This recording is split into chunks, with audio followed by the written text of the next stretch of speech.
So the truck normally arrives at the weekend before and it gets parked up. As you can see, they're all in a row. Jason and I will probably arrive on a Monday morning, definitely before 12, we'll have it open up and running. Monday's a pretty quiet day. A lot of the players use it for like a travel day. They get their hotels, their emails and all that stuff sorted out. So the first thing we do is make sure we get all their soft goods sorted. So that would be their hats, their balls, their gloves. We put them in the bags for them so they can come and pick them up when they're ready. So that would be the basic thing that we do.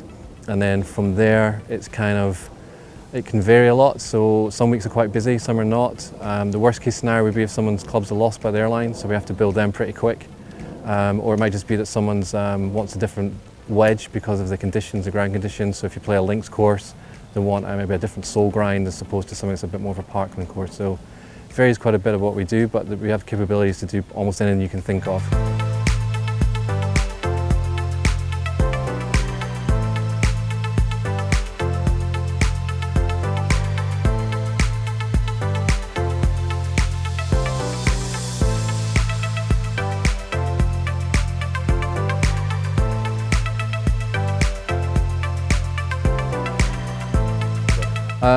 Probably loft and lives, we do that a lot. So they're quite highly tuned, so they'll know if, or the caddy will know that there's maybe a few yardages out, maybe on a 5 or a 6 iron or something, and they come in and say, look, my 5 iron's going a couple yards too long.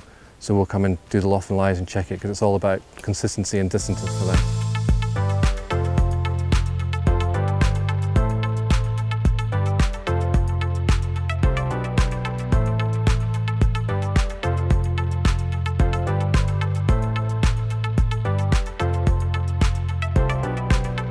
Do about 30,000 miles, which is not very much because most haulage trucks will do 250,000 miles a year, so it's very low mileage because when it arrives somebody just parks up.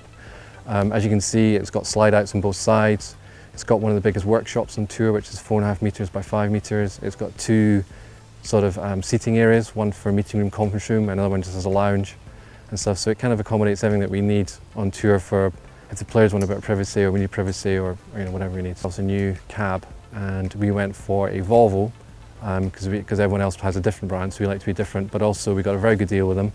They're very keen to get into golf, and we have probably definitely the most powerful cab out here, which means a lot to drivers because when they come up to the tolls and they all line up, they'd like to have a little race, and we tend to always win that. So it's got 750 horsepower, if that means that to anyone, but apparently it's one of the biggest ones you can get.